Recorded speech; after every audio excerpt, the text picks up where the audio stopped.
Did you record? No, not yet. So, welcome to the Targeted Podcast. I am Sahi. That is Nicholas. Omar here. Got a little bit too excited and couldn't join us. Don't play that guy. The guy's working hard tonight. Man. The guy, he works hard. We all have day jobs. This is all I do. Whatever. Maybe Nicholas, though. We all have day jobs. Omar has a couple of jobs. He's taking care of his family and whatnot. So, yeah. Yep. But hopefully he can join us later. Yeah, hopefully he'll join us later. Probably not, but, big ups to you, Omar, for he's still, even though he's not here, still setting this up for us. So much appreciated. Okay, so let's get going. So we're gonna have a couple of topics to talk about today, right? Big one this week, inauguration. It's major. It is 45 degrees or minus 45 degrees lower today or this week or whatever. Okay.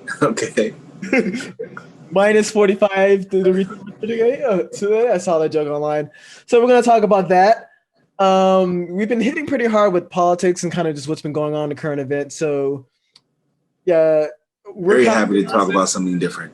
Yeah. We're kind of, I know Nicholas is kind of exhausted. I'm also exhausted. So we're going to talk about a couple other things. We're going to talk about things that interest us. We're going to talk about basketball. Huge trade recently, the Nets. We're going to talk about one of our favorite things to talk about, Marvel Comics. Well, comics in general. Yeah. New episodes came out for WandaVision. So, and it has like a very different feel to it. And Nicholas and I have totally different opinions on that. See, I think it's okay. But yeah, let's get started. So let's go ahead and talk about the Nets. So as we know, right, the Nets just got James Harden last week, right? So mortgaged the entire team. The entire team. Let's just call it what it is. Somebody James said, Harden. "I want a chip now." Well, I'm not sure if Katie's just coming off an Achilles injury. Kyrie. God only knows if what he's going to do, if he's going to make it through the season, if he's going to be an issue in the locker room like he was with the Celtics. I don't know. We need more, and kind of with Cleveland too. Yeah, I mean, he's got a history. A history. So let's start off with this. What do you think about James Harden, the player? Let's talk about that. It's such a long time since we talked basketball, Nicholas. Such a long time. Let's talk about that. Yeah, James Harden, the player. I mean, look, he's a prolific scorer, right? Absolutely. Nobody does what he does. It's kind of boring if he's not crossing people up and making them fall because it's mainly just fouls, right? Sure. But you can't deny what he does. He kind of went out in kind of a bad way, and he tends not to show up in certain really big games, unfortunately, right? So that's kind of the story of him. But as a player, I mean, yeah, one of the greatest scorers in today's game, right? We can't deny the numbers. So, yeah. So these are my thoughts on James Harden.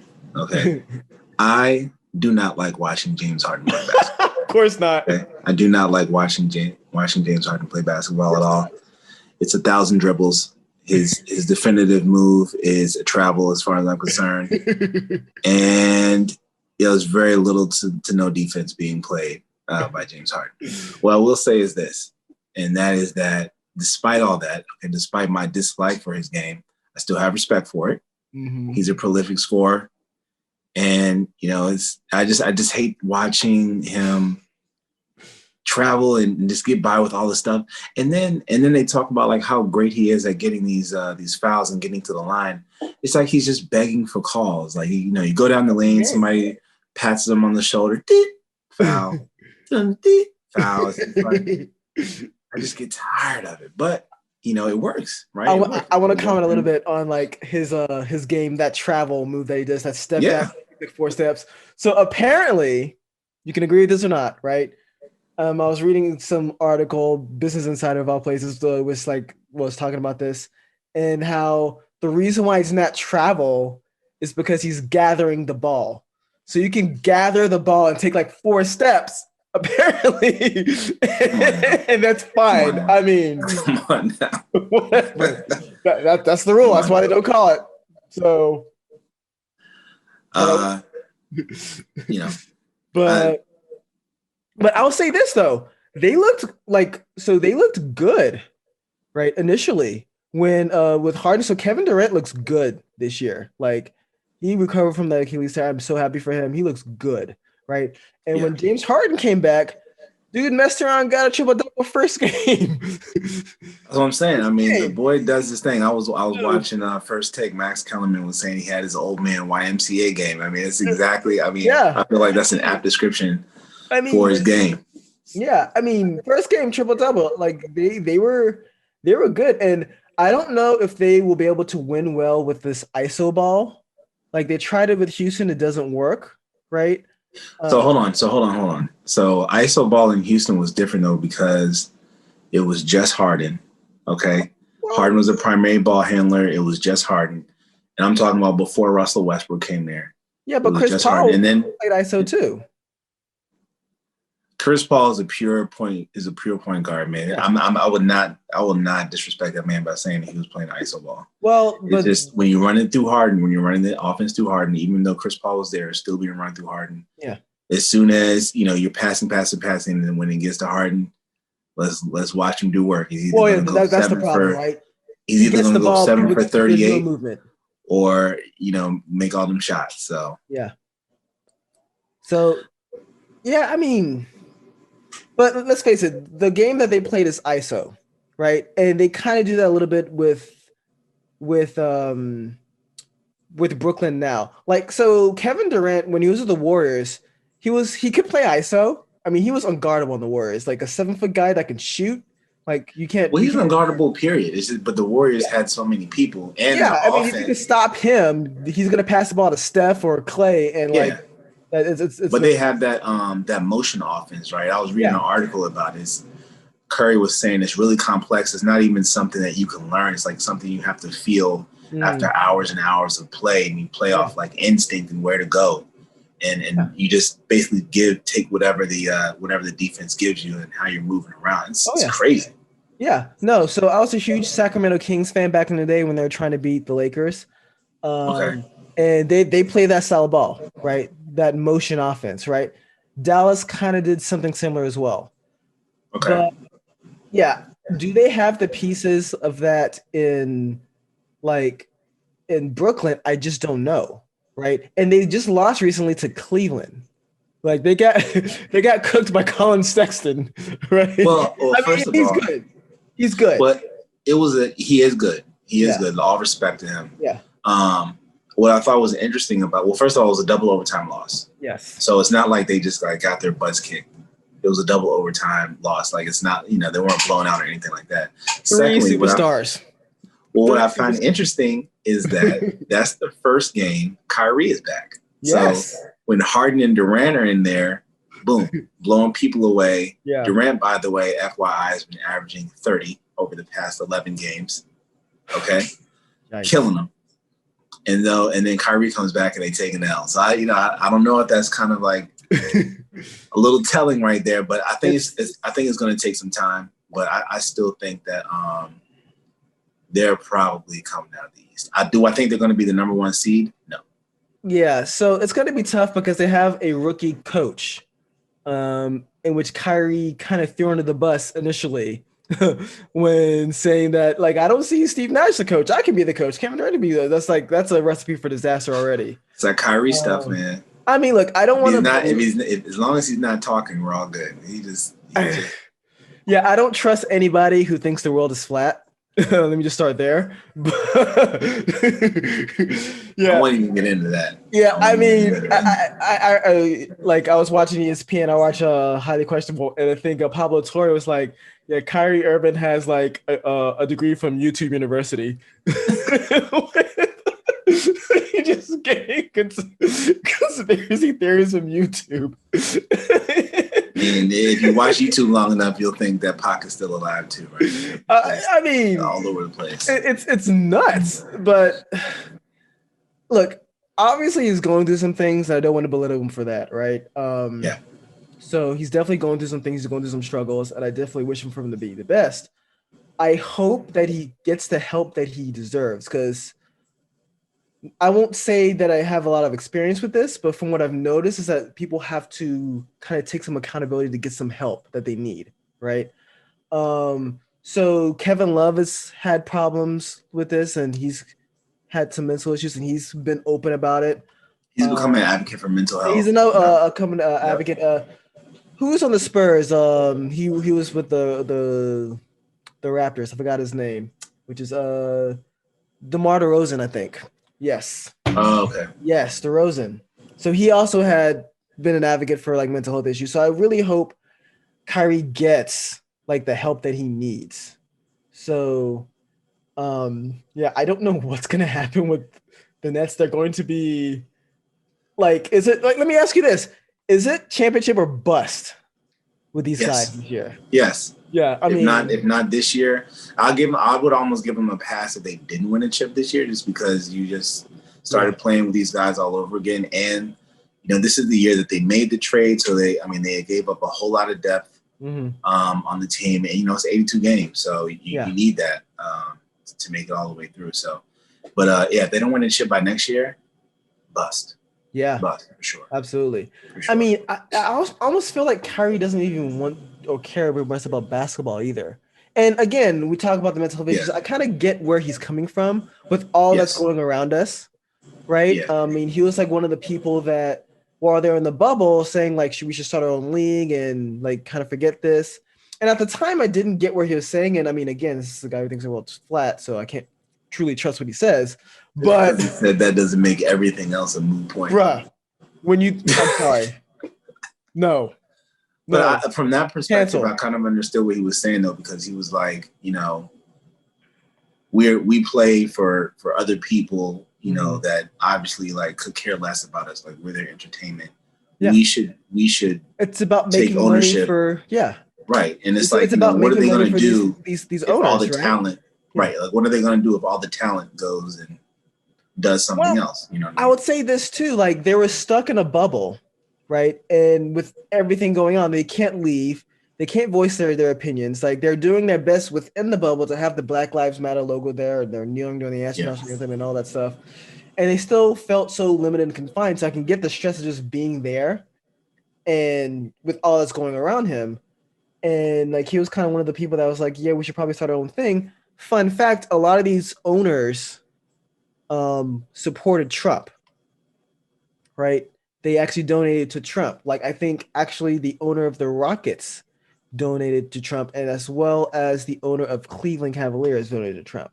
So I mean, with knowing that, right, that these are the guys you're playing for, right, and then with everything that's going on, it's definitely stressful, and I'm sure that along with a lot of those issues has happened. So I definitely wish the best for him. I don't know what's gonna happen with that team. Like it's gonna be great and horrible.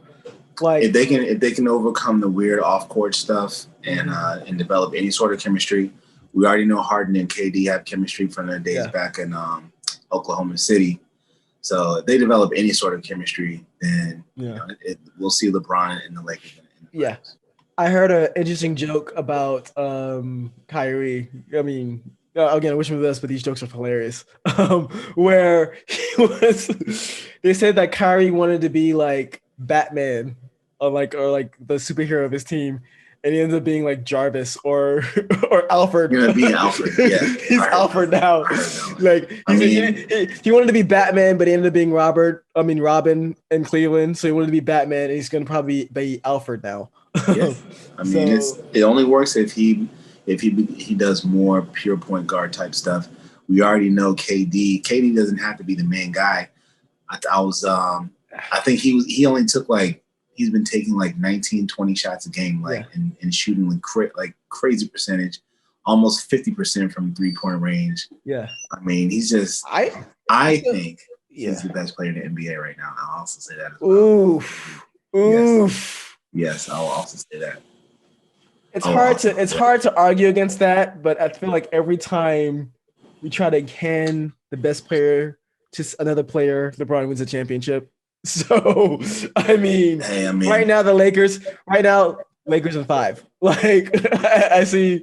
That's what I see. Today, yeah. I mean, they have to start playing together. Yeah, I think so for that team. I think Kyrie. I think Durant needs to be the number one guy because he's the guy that it's easy for him to score, right? He doesn't need as much dribbles. He can rise up against on pretty much anybody from anywhere, right? And score. And he's the tallest person there. Like him getting a shot is much easier. He doesn't have to do as much work as a Harden or a Kyrie. So I think he needs to be a number one. That's why I think he can be a number 2 because he doesn't have to have the ball in his hands so much. Then it's like Harden or Kyrie will have the ball the most. They'll look for something for themselves, especially Harden, right? Not to say that Harden doesn't pass because I think he had like 14 assists the other night or something like that. I mean, he can. But he'll look for a way to do something, and then it's like, if I can't find something, I can just shoot the ball over to KD and he can go get us a bucket. See, but that's kind of where I disagree with you because I think you go off of the momentum starts with your number one guy, right? And we talk about with when LeBron went to Miami, right? They didn't have an initial number one guy. And it wasn't until Dwayne Wade told LeBron, this is your team, you need to be the number one guy. And that's when he won 2 championships. So, I think KD needs to be number one guy. I think the most important thing is who's going to be number 3, right? That's going to be the tough part. Can you decide that? Can you decide that, right? But the reason why I said KD would probably end up being number 2 is because you have to look at his time on the Warriors. He came there, Steph started trying to defer to him, and his game suffered a little bit. And once he realized, Steph was the guy, once KD realized that Steph was the guy, then things ended up working out much better. And he could always go get them a bucket whenever it was needed. Let's look at the game where he rose up in front of LeBron, sunk that basket, you know what I mean, to kind of close out that series. So that's why I say he's a good number 2. I would see that's where I disagree because if he was number 2 on the Warriors team, then he wouldn't have won 2 Finals MVPs, right? You don't have to be the number 1 guy to win the MVP. This is true, right? Because who won the first Finals MVP for them? It wasn't Steph. It was Andre Iguodala, right? Exactly. So that's true. But he won. He was a higher scorer. He was the number 1 option. He was the easiest person to get his shot off. So I think he was the number 1 on that team. And I think more people praised Steph Curry for adjusting, right? So a lot of kind of the adjustment was Steph stepping up and taking on more of an alpha role, though. That was the adjustment. He was deferring. We're gonna have to agree to disagree with that. So I think he was taking more of a beta role on that one. How about this, though? How about this? So coming out of the East, who are your top, we'll say, 4 teams? Top 4 teams. 4 teams. Let me actually look at the rankings right now. Actually, I don't even need the rankings. Top 4 teams should be out of the East. It should be the Nets. It should be Boston. Boston's extremely well coached. They just lack stars, right? Like Kemba Walker, I love the guy, but I expected more from him on Boston. I suspect the 76ers to be much better this year. Mm-hmm. Doc Rivers, obviously a championship coach, but he tends to not perform well enough with these teams. He underperforms with this team. That's why he was fired from the Clippers, because he underperformed. And when he had a talented team, so now he has another talented team where he could possibly underperform. And so I had the Nets. I have the Nets, Boston, 76ers. 4, I want to say Miami. I don't think they started off really strong this year, but they had a really good run last year. I think they can probably make some noise in the playoffs again this year. But the Nets should make it to the finals. And this is sad. I didn't even mention Milwaukee. So that's how I Which found. Milwaukee's like should be there as well. That's why I asked, right? So I have Milwaukee 1,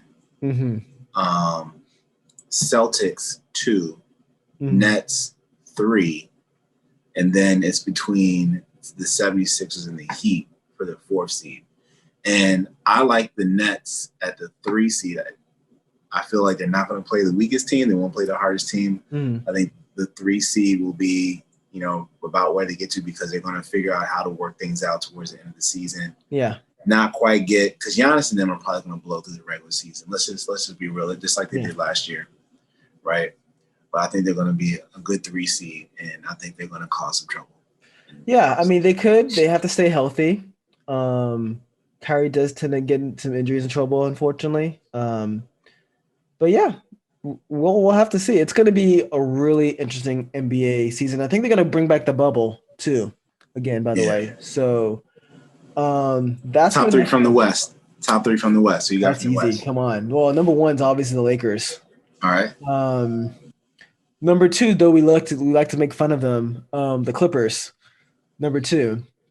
Number 3. That's going to be an interesting one. I kind of want to say.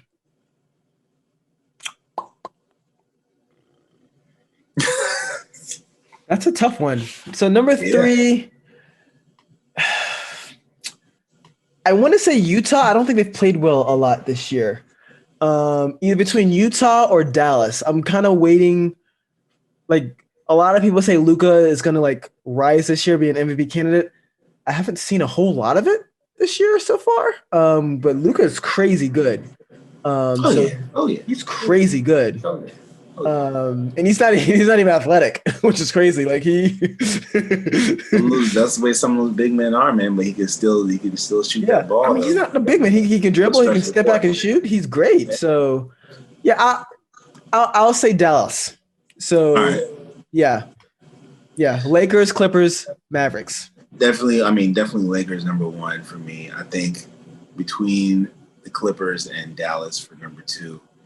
And honestly, I think Golden State could be this year's the West Miami Heat. It could be the West Miami Heat, that team that nobody really expects too much out of, but they end up being harder to play than expected. So I think that could be this year's Miami Heat. Draymond Green coming back was a lot, right? Yeah. Like, I mean, I remember last year when Draymond Green was running the team, and it was just Steph, and it was like Steph was out, Klay Thompson was out, and I was really expecting Draymond Green to like stats go up, and it didn't. But that's not his style. That's not what he does, right? So like his value is definitely not what you see on the stat sheet. And I mean, you saw that when he came back, right? So yeah, that's good. I also think Phoenix might be stepping up this year. So they could be. I could definitely see them being in the playoffs for sure. Yeah. So I actually want them to do well. So yeah, I'm happy to see some new blood. I like seeing new blood in the playoffs. So yeah. So yeah, we'll see. Okay, time will tell.